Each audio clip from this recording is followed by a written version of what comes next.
ஒரு ஸ்டாக்ல இன்வெஸ்ட் பண்றதுக்கு முன்னால, both fundamental and technical analysis பண்ணிட்டு, உங்களோட ரிஸ்க் எவ்வளோன்னு டிசைட் பண்ணிட்டு இன்வெஸ்ட் பண்ணுங்க. இல்லன்னா உங்களோட ஃபினான்ஷியல் அட்வைசர் கிட்ட கன்சல்ட் பண்ணிட்டு இன்வெஸ்ட் பண்ணுங்க. நம்ம ஷேர் பண்ற டீடைல்ஸ் எல்லாமே educational purpose only. Hello traders, welcome to Hissa trading. இன்னைக்கு மார்க்கெட்டில் என்ன நடந்திருக்குன்னு வாங்க பார்க்கலாம். இன்றைக்கி நிஃப்டி 50 ஒரு கேப் அப்பில் ஓப்பன் ஆகி ஃபுல்லாக ஒரு பாசிட்டிவாக போய் ஓவராலாக ஒரு 300 பாயிண்ட் மேலே போய் 23,653க்கு முடிஞ்சிருக்கு. தொடர்ந்து ஒரு 6 நாளாக க்ரீன் கேண்டிலில் முடிஞ்சிருக்கு. நெக்ஸ்ட்டு வர நாட்களில் எப்படி முடியும்னு வெயிட் பண்ணி பார்ப்போம். ப்ரீவியஸாக நம்ம கொடுத்த ரெசிஸ்டண்ட்டை பிரேக் பண்ணி நல்ல மேலே போயிருக்கு.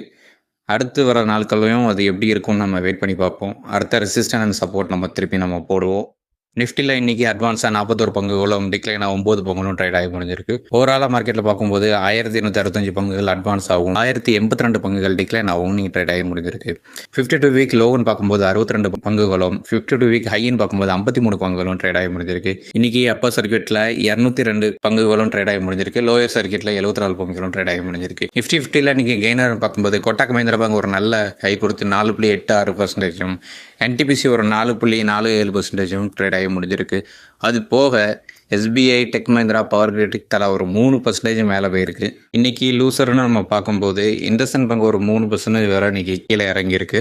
அது மட்டும் இல்லாமல் டைட்டன் ட்ரெண்ட் ஆகியவன 2% கீழே நமக்கு ட்ரேட் ஆகி முடிஞ்சிருக்கு. செக்டார் வைஸ் பார்க்கும்போது இன்றைக்கி நிஃப்டியோட ப்ரைவேட் செக்டார் பேங்க் ஒரு 3.18%, ப்ரைவேட் பேங்க் வந்து 2.42% இன்றைக்கி ட்ரேட் ஆகி முடிஞ்சிருக்கு. நிஃப்டியில் ஃபினான்ஸ் சர்வீஸ் இன்றைக்கி ஒரு 1.89% நல்ல ட்ரேட் ஆகி முடிஞ்சிருக்கு. இன்றைக்கி மார்க்கெட் தொடர்ந்து 6 நாட்களாக கிரீன் கேண்டிலில் முடிஞ்சிருக்கு. திரும்பவும் இதை நாளைக்கு எப்படி முடியும்னு வெயிட் பண்ணி பார்ப்போம். இன்னைக்கு ரிவர்ஸ் ஆகும் நாங்கள் எல்லாருமே நினைச்சோம், ரிவர்ஸ் ஆகலை, அதையும் தாண்டி மேலே போயிருக்கு. ஃபியூச்சரில் இது எப்படி இருக்குன்னு வெயிட் பண்ணி பார்ப்போம்.